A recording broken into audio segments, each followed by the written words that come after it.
Hey guys, for this video we're going to take a quick look at this dash cam by VIOFO.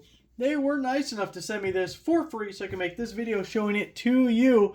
And this is going to be a really amazing dash cam. I'm going to go through some of the features and we'll get it hooked up in one of my vehicles and go for a little ride so you can see the video quality, because it all comes, when you're shopping dash cams, it really comes down to the quality of the video. That is the primary purpose why we're getting the thing. And this has every feature you could possibly imagine.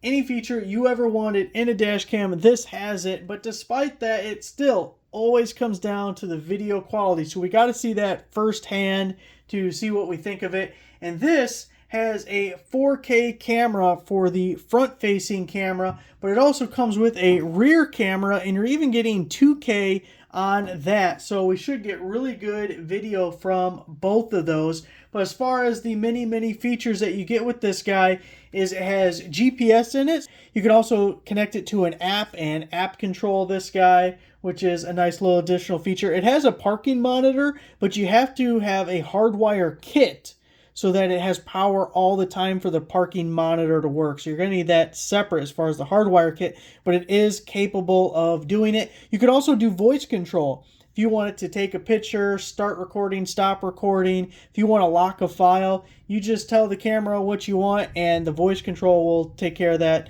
whatever action that you needed.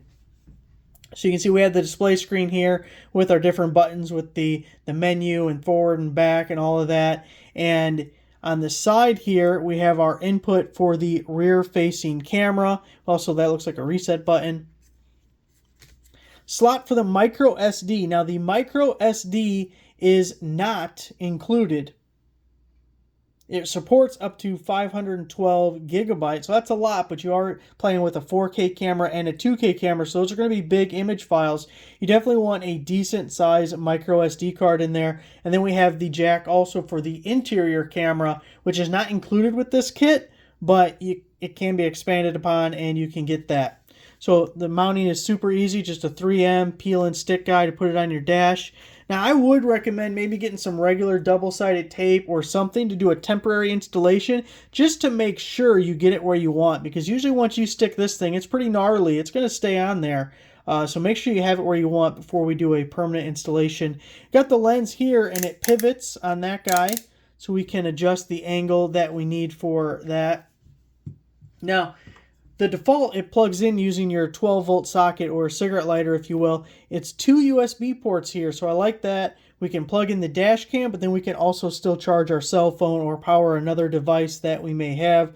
So the 2 USBs are really nice there. And then, of course, we have our power cable, which should be long enough to let us run up our A-pillar and through the headliner or whatever, and get it plugged in so it's nice and tucked away. And then we have this cable here for our rear-facing camera. It's even labeled to front, to rear. And this rear-facing camera, whoa, knocking over my little signage. Don't want to do that. The rear-facing camera, here's the thing about this. It's not waterproof, so you're not going to mount it like by the license plate or anywhere in the rear of the vehicle. You're going to mount this probably in the rear window. It's got another peel and stick, and it also pivots anywhere you want. So you'll peel and stick it. You're going to run it just like the other one, probably along the sill plate or something to get you back up to the front, but it just uses a USB-C on the side there. Now, we also get a couple other peel and sticky guys in case we need those. We get a little pry tool, because if we're popping any panels to hide our wires, we can use that. And then, let's see, what else do we have? We have this guy right here. So this is a little filter that we can put on the front of our camera. And this is to reduce the glare that you may get. So we can just put that right on that guy to improve our image quality even beyond that 4K. Have this plugged in just on the bench real quick to show you some of the features. I think it's a little easier here. Now you can see I don't have the Wi-Fi connected, but we do have the microphone on those angles. I turned off the voice command, but I'm going to show you the voice commands that are available. We do have our speed in the bottom right corner there, and the date and time stamps Now, right now we are recording because this red light's on. This red light tells us the power's on. The solid blue means we are connected to the GPS, and the solid blue here means the microphone's on. If I were to click the Wi-Fi button, that would turn blue and we would connect to Wi-Fi. So here I can turn off the microphone.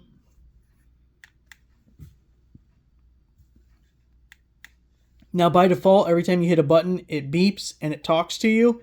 I don't like things talking to me and I don't like it beeping, so I've already turned both of those off. Now as you're recording, if you wanted to lock a file, maybe there was something interesting that happened in front of you and you want to make sure the file doesn't get recorded later, you hit this middle button and it'll tell you that it is locking that file, so it'll save it. Now if you were to get into an accident or something or have to slam on your brakes for some reason, the G sensor in these cameras will automatically trigger to lock that file, but you can do it manually there as well. And then we can start or stop our recording with this button right here, and when it's flashing, it is no longer recording.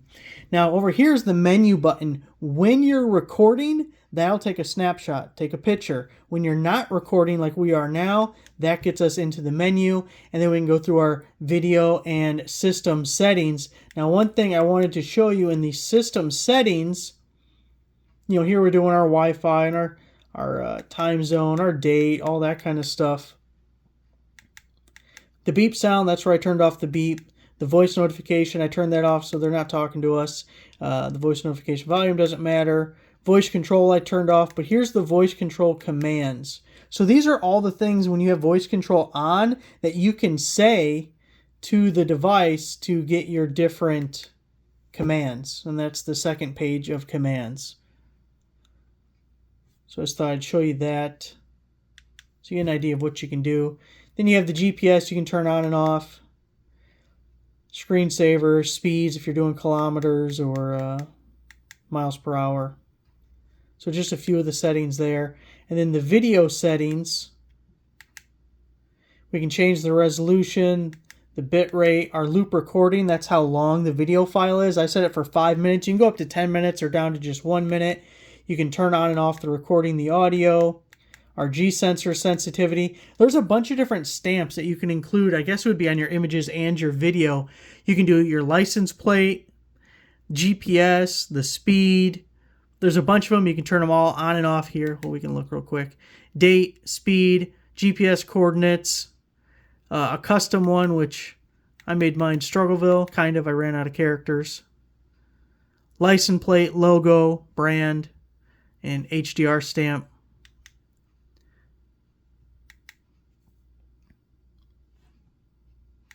So those are your different settings.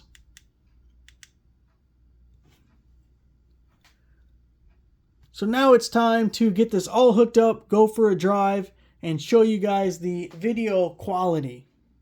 Going to be installing the dash cam in the 74 Corvette. Got it all put in. Now when we do it for realsies, we'll do a little bit more professional installation, but I'll just show you. So I have it mounted right up there. Now I specifically wanted it in that spot because we can still get to the power cord here if we have to unplug it or plug it in, and we still have access to the SD card on the side there. But I don't really like being able to see the screen when I'm driving, and I'm on it in a spot where it's directly behind my mirror, so I can't see it when I'm driving. And once you get everything set up, you usually don't have to play with the buttons a whole lot. So, and then because the lens pivots here, we can put it in any position. I'm going to go ahead and plug it in for you. And when you're wiring one of these things, you go along your pillar at the top here, down this pillar, down around there. You can bring it up under your dash. Your fuse panel may have an accessory port where you can add something to it. But for now, we're just plugging into the cigarette lighter, see how we like it. So there's our forward-facing view right now. See, we are recording. Let's go for a drive and see what kind of quality we get from the VIOFO.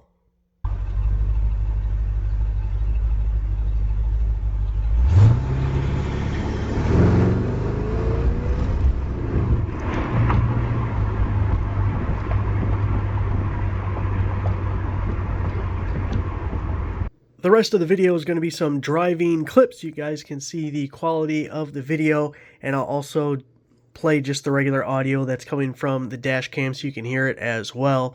So thanks for watching, and I'll see you guys next time.